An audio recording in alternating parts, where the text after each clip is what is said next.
everyone, my name is Margaret and welcome to Music Moments. Every Monday I will share a video with you that looks at the lyrics of either a contemporary worship song or a traditional hymn. I will just give you a few thoughts based off of those lyrics, and my hope is that this will encourage and inspire you as we go through these troubling days, but also maybe challenge you in your walk in faith with God. The first song that we're going to look at is a well-known hymn. It was written by a man named Haratio Spafford, but before we look at the lyrics of this hymn, I just want to give you a bit of the background of it. So Haratio lived from 1828 to 1888. He was a successful lawyer and a real estate investor in Chicago. He had a wife named Anna, 4 daughters, and 1 son. But Haratio was not a stranger to grief and loss. In 1871, his son, who was only 4 at the time, received scarlet fever and sadly died. A few months after that was the Chicago fire, and that fire destroyed a lot of the city, and it also destroyed the majority of their property holdings. They pressed on for a few years until 1873. Haratio had arranged for the family to take a trip to Europe, and just before the departure, Haratio had some business to deal with, so he sent his wife and daughters ahead of him. But as the ship was sailing, they crashed into another ship, and their ship sank rapidly. Haratio received a devastating telegram by his wife Anna that said 2 words, "saved alone." And we can well imagine the grief that Haratio experienced at the sudden loss of his daughters. As he was going to meet his wife, when the ship came to the area where his daughters drowned, he was strengthened and encouraged to write the words to the hymn that we well know, titled, "It Is Well With My Soul." This song was published in 1876 and is found in the hymn book by Ira Sankey. The music that goes with the lyrics was composed by a man named Philip Bliss. And this song has been sung for 140 plus years, the lyrics unchanged. And when we do look at the lyrics, we can easily tell that it's coming from a place of hardship, but yet there's also comfort in the lyrics. I'm just going to read to you the first 2 verses found in this hymn. And they say this: "When peace like a river attendeth my way, when sorrows like sea billows roll, whatever my lot, thou hast taught me to say, it is well with my soul. Though Satan should buffet, though trials should come, this blessed assurance control, that Christ hath regarded my helpless estate, and hath shed his own blood for my soul." In his hymn, Haratio is recognizing that we will face many trials and troubles in this life. He knew firsthand what it meant to lose much and to grieve, and yet he says in the 3rd line of the 1st verse, "Whatever my lot, thou hast taught me to say, it is well with my soul." We are living in unprecedented days. There is a lot of conflict happening in our world right now. Never mind our own lives. There's a lot of uncertainty with each day.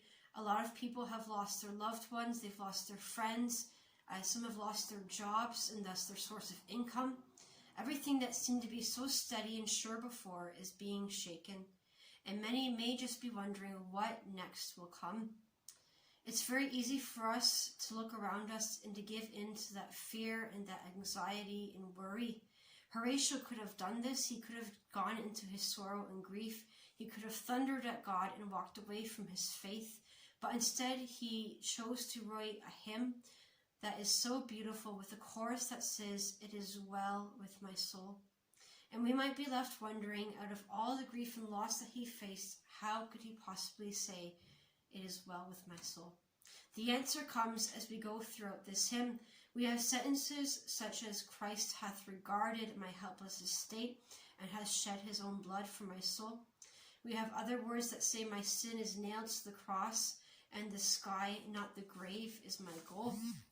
Instead of giving in to the sorrow and grief that he felt, Haratio instead decided to focus on the cross, where Jesus willingly made the ultimate sacrifice so that man could have forgiveness of sin, peace with God, and hope of eternal life. He chose to worship, and he decided to dwell on the grace and love of Jesus and look to eternity that was ahead of him. I recognize this isn't something that is easy to do, It's a choice we would make. It is a very hard choice to make. It's very easy for us to focus on our trials and our loss. It's easy for us to sink into our grief and into our sorrow. But yet, the Bible gives us such encouragement, such as in Psalm 46 verse 1, that God is described as our refuge and strength, an ever-present help in times of trouble. Or we have 2 Corinthians chapter 1 verse 3, that God is said to be a God of compassion and the God of all comfort. This doesn't mean that our grief and our heartache is just going to dissipate. It doesn't mean that everything is just going to become really easy to bear, but it does mean that we can receive strength and comfort from God, who will help us to persevere and to press on through our trials and hardships. In changing our focus from our loss and our trials and placing our eyes on Jesus, we can experience that peace and comfort and strength that only God can give us. He meets us in our time of need. He meets us where we are. In verse 4 of his hymn, Haratio wrote, "For me, be it Christ hence to live. If Jordan above me shall roll, no pain shall be mine, for in death as in life, thou wilt whisper thy peace to my soul." Haratio chose to accept God's comfort. He received that comfort and peace, and he decided to keep going, knowing that there was a far better eternity ahead of him. This hymn is a challenge for us to do the exact same, to look at Jesus and to worship God even when we're filled with sorrow. And those times we too can receive, as Philippians chapter 4 verse 7 says, the peace that passes all understanding. So whatever we are facing today, may we be encouraged to lift our eyes up to Jesus and to sing the song and say the words, "It is well with my soul." Thank you very much for listening and watching. Take care, and we'll see you next week.